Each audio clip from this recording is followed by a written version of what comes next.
योगी राम सूरत कुमार, योगी राम सूरत कुमार, योगी राम सूरत कुमार, जय गुरुराया। राम सूरत कुमार, योगी राम सूरत कुमार, योगी राम सूरत कुमार, जय गुरुराया। योगी राम सूरत कुमार, योगी राम सूरत कुमार, योगी राम सूरत कुमार, जय गुरुराया। யோகிராம் சுரத்குமார் ஜெயகுருராயா. பகவான் யோகிராம் சுரத்குமாரின் பெருங்கருணையினால் பகவானுடைய திவ்ய தரிசனம் 1977ஆம் ஆண்டு பகவான் என்னை கனவில் வந்து ஆட்கொண்டார். அன்று முதல் தொடர்ந்து நேரம் கிடைக்கும் போதெல்லாம் பகவானை சென்று தரிசித்து வந்தேன். பகவானுக்கு என்னுள்ளே ஒரு கோவில் கட்ட வேண்டும் என்ற ஒரு ஆர்வம் எழுந்து வந்தது. அதை நாளடைவில் செயலாக்க சில நண்பர்களுடைய உதவியும் அந்த செயல்பாடுகளும் கூடி வந்தது. எந்த இடத்தில் கட்டுவது என்பது ஒரு பெரும் சர்ச்சையாக இருந்தது. அப்பொழுது நான் ஒரு ஸ்கூல் நடத்தி வந்து கொண்டிருந்தேன். அந்த பள்ளியின் பெயர் அருணகிரி வித்யாலயா. அந்த பள்ளியில் ஒரு புறமாக ஒரு பெரிய பாம்பு புத்து இருந்தது. அந்த புத்தில் எப்பொழுதுமே பாம்பு வந்து கொண்டிருக்கும். அதை பெற்றோர்கள் பார்த்து மிகவும் பயந்து கொண்டு குழந்தைகள் இருக்கும் இடத்தில் அதை மூடிவிட்டால் பரவாயில்ல, அதனால் அது பெரும் பயமாக இருக்குதுன்னு சொல்லி பெற்றோர்கள் ஆட்சேபனை தெரிவித்தார்கள். அந்த பாம்பு புத்தை ஒரு சின்ன ஜேசிபி மிஷின் வச்சு மூடுறதுக்கு நாம் பெரும் முயற்சி எடுத்தேன். அன்று இரவு பகவான் கனவில் தோன்றி என்னை வானத்தில் அவருடைய உருவம் தோன்றி என்னை அழைத்தார்கள். குமரவேல் என்று அழைத்தார்கள். சுவாமி என்று நமஸ்காரம் செய்தேன். இந்த இடத்தை நீ வழிபாடு பண்ண வேண்டும், இந்த இடத்தை நீ அழிக்கக்கூடாது அப்படின்னு உத்தரவு பிறப்பித்தார். விடிந்து பார்த்தால் அந்த இடத்தை அழிப்பதற்கு அந்த ஆட்களும் அந்த சம்பந்தப்பட்ட வாகனங்களும் வந்துவிட்டது. நான் அதை அழிக்கக்கூடாது என்று அவர்கிட்ட சொல்லி திருப்பி அனுப்பிவிட்டு அன்று முதல் அது ஒரு பதிவு உண்டாக்க ஏற்பாடு பண்ணி அந்த இடத்துல ஒரு பதிவு உண்டாக்கி பகவானுடைய நாம சொல்லி வழிபட்டு வந்தோம். அந்த பதிவு உண்டான நாளிலிருந்து அந்த இடத்துல வந்து ப்ரேயர் பண்ணுற மக்களுக்கு பகவான் கேட்ட வரத்தை கொடுத்தார். நோய் நீங்கியது, குழந்தை பிறந்தது, குழந்தை பிறக்காதவர்களுக்கு குழந்தை பிறந்தது, திருமணம் ஆகாதவர்களுக்கு திருமணம் நடந்தது. இந்த மாதிரி ஏகப்பட்ட சுவாமியினுடைய அருளால் அவருடைய பக்தர்களுக்கு நிறையா சிறப்பான காரியங்கள் நடக்க நிறைய பக்தர்கள் கூட ஆரம்பித்தார்கள். அன்று முதல் இந்த மாதிரி ஒரு பதியை வந்து எப்படியாவது கோயிலாக்க வேண்டும் என்று சேலத்தில் உள்ள பக்தர்கள் ஐயா கருணாகரன் தலைமையில் கூடி பெரும் முயற்சி எடுத்தோம். அந்த முயற்சியின் பலனாக பகவான் அந்த இடத்தை அது எந்த இடத்தில் கட்டுவது என்பது எங்களுக்கு ஒரு பெரிய கேள்விக்குறியாக இருந்தது. அந்த இடத்தில் அந்த பாம்பு புத்தின் மேலே பகவான் வந்து அடிக்கடி உட்கார்ந்து என்னை பக்கத்தில் நிற்க வைத்து கொண்டு இப்பொழுது கோவிலில் இருக்கிற சிலை போல் கால் மேல் கால் போட்டு உட்கார்ந்து கொள்வார். இது எங்களுக்கு புரியவில்லை. ஏன் அப்படி வந்து சாமி உட்கார்றாரு, ஏன் புத்து மேலே உட்கார்றாருன்னு புரியல. அப்போ சுவாமி இந்த புத்தை அழிக்கக்கூடாதுன்னு சொன்னதும் வேறு இடத்துல எங்கள் கோயில் கட்டியும் கோயில் வேலை நடக்கலை. பேஸ்மெண்ட்டும் சில இடத்துல பேஸ்மெண்ட்டும் போட்டும் நடக்கலை. அப்போ தான் எங்களுக்கு ஒரு டவுட் வந்துச்சு. பகவான் சொன்ன சுட்டி காட்டின இடத்துல கட்டினா ஒரு கால் நடக்குமோன்னு கருணாகர ஐயா தலைமையில் சேலத்தில் உள்ள பக்தர்கள் அனைவரும் கூடி இந்த இடத்துல பகவான் வந்து அடிக்கடி உட்கார்ந்து நமக்கு காட்டுறாரு, அதனால கோயில் கட்டுறதா தான் வழிகாட்டுறாருன்னு நினைக்கிறேன் அப்படின்னு சொல்லி ஐயா சொன்னோடனே சரி அப்படியே செய்வோன்னு சொல்லி இந்த இடம் உங்களுக்கு சொந்த இடமாகுத, இதை கொடுத்துருவீங்களான்னு கேட்க பகவானுக்கு எவ்வளோ வேணாலும் கொடுத்துருவேன், முழுசுவோ ஒரு பகுதியோ கொடுத்துட்றேன், பகவானுக்கே கோயில் கட்டலாம் அப்படின்னு சொல்லி முடிவு பண்ணி அந்த இடத்த கோயில் கட்டும்போது பெரிய மழை காலம்.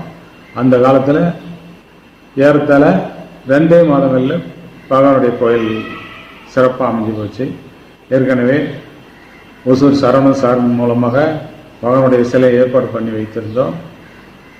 அது அந்த கோயில் கட்ட பெரும் உதவியாக இருந்தவர் சரவண சார், நண்பர் வெங்கட்ராமன், இன்னும் சகாதேவன், இந்த இன்னும் சில பக்தர்கள் பேரும் உதவியாக இருந்தார்கள். குறிப்பாக சொல்லணும்னா அந்த காலத்தில் இருந்த ஸ்கூல் மிஸ்ஸுங்க, ஸ்டூடெண்ட்டுங்க, இவங்கெல்லாம் ஒரு நாளைக்கு 3 to 4 லட்சம் நாமா சொல்லுவோம். இந்த நாமாவின் பலனாக பகவான் இங்கே சிரித்த முகத்தோடு எங்குமே இல்லாத அழகோடு சேலத்தில் பகவானுடைய சிலை அமைந்தது. அந்த பகவானை நாங்கள் எல்லா விசேஷ விழா காலத்திலையும் கொண்டாடி வருகிறோம். காலை மாலை 2 வேளை பூஜை, நாம பஜன், பௌர்ணமி பூஜை, இந்த மாதிரி சிவராத்திரி பூஜை, ராமநவமி, எல்லா சிறப்பான பூஜையின் போது சிறப்பிக்கிறோம்.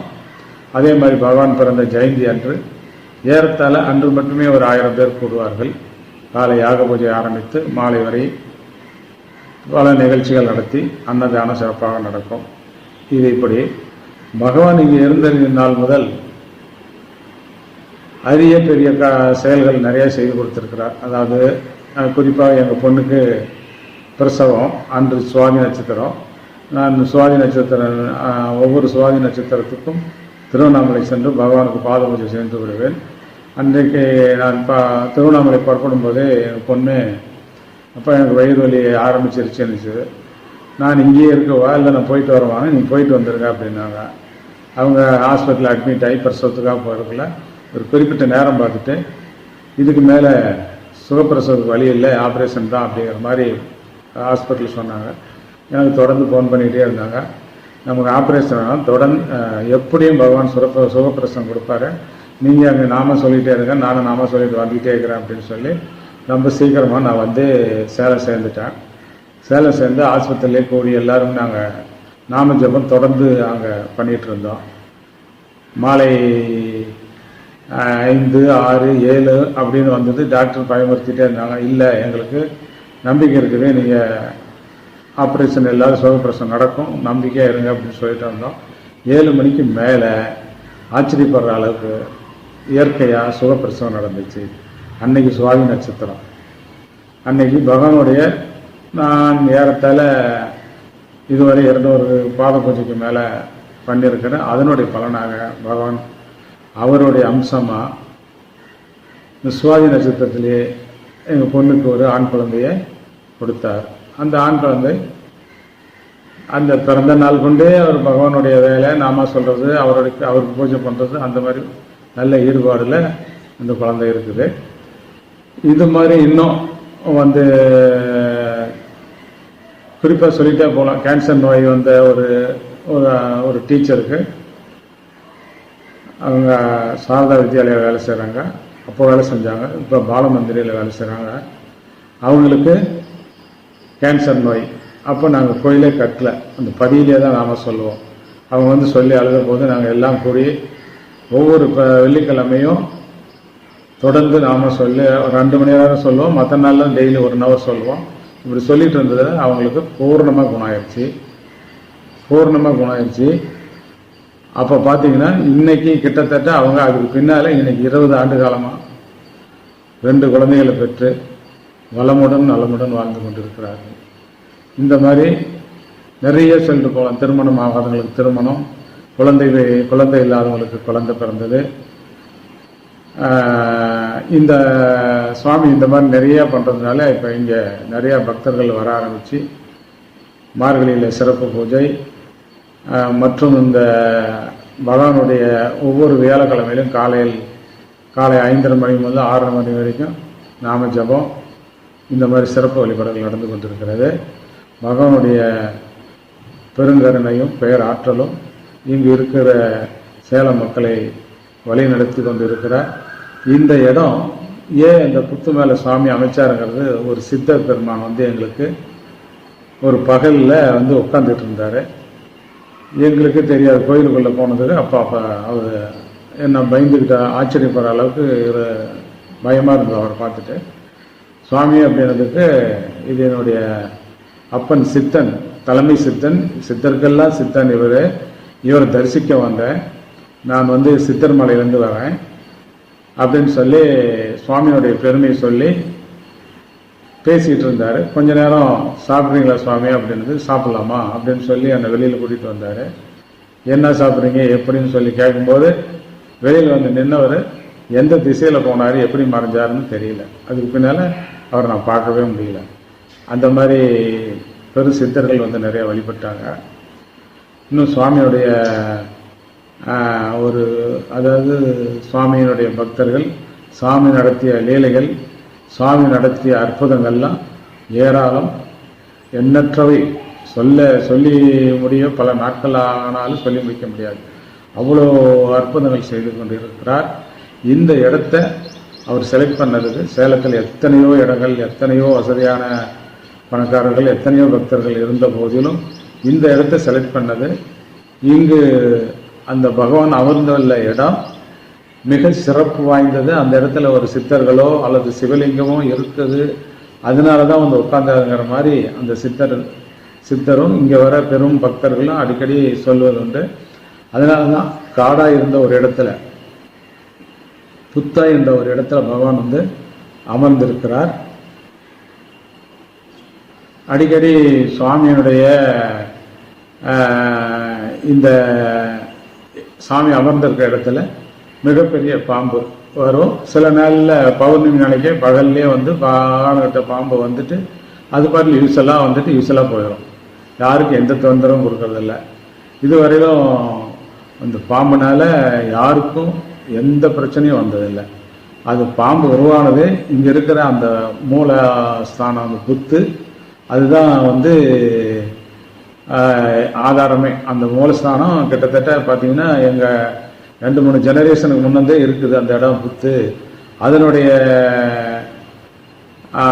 அம்சமாக தான் அந்த இடத்துல சாமி அதை விரும்பி அந்த இடத்துல உட்காந்து அங்கே அதுக்கு மேலே அவருடைய ஆற்றலை வளர்த்து அது பெருங்கருணை செஞ்சுக்கிட்டு வர்றாரு. அதனால் பகவானுடைய கருணையை சொல்ல நமக்கு ஆயுளும் போதாது, அவ்வளோ அற்புதங்களை செய்து வருகிறார். இது மிகப்பெரிய சுவாமியினுடைய வளர்ச்சி பெற்ற ஆலயமாக ஆக வேண்டும். நிறைய பக்தர்கள் வர வேண்டும். மேலும் மேலும் நிறைய அற்புதங்கள் பகவான் செய்வார். அதை தொடர்ந்து பக்தர்களுடைய எண்ணிக்கை அதிகரிக்கும். நாளும் நாளும் இன்னும் சில சிறப்பு சேவைகள் செய்து வைப்பார். பகவானுடைய கருணை அளவற்றது. அவர் செய்து வரும் அற்புத லீலைகள், அந்த மகிமைகள் இங்கிருக்கும் மக்கள் அனுபவித்து பெரும் சந்தோஷத்தில் உள்ளார்கள். இங்கு ஒரு ஏற்கனவே இருந்தவங்களுக்கு குழந்தை இல்லாத குழந்தை பிறந்து அந்த குழந்தைகள்லாம் இப்போ பெருசாக படித்து அவங்கெல்லாம் ஒரு நிறைய பக்தர்களை கூட்டிகிட்டு வராங்க. இது மாதிரி பகவானுடைய சிறப்புகள் ஏராளம், எண்ணிக்கை இல்லாதது. ஜெய் யோகிராம் சரத்குமார், யோகிராம் சரத்குமார், யோகிராம் சரத்குமார், யோகிராம் சரத்குமார், ஜெய் குருராயா.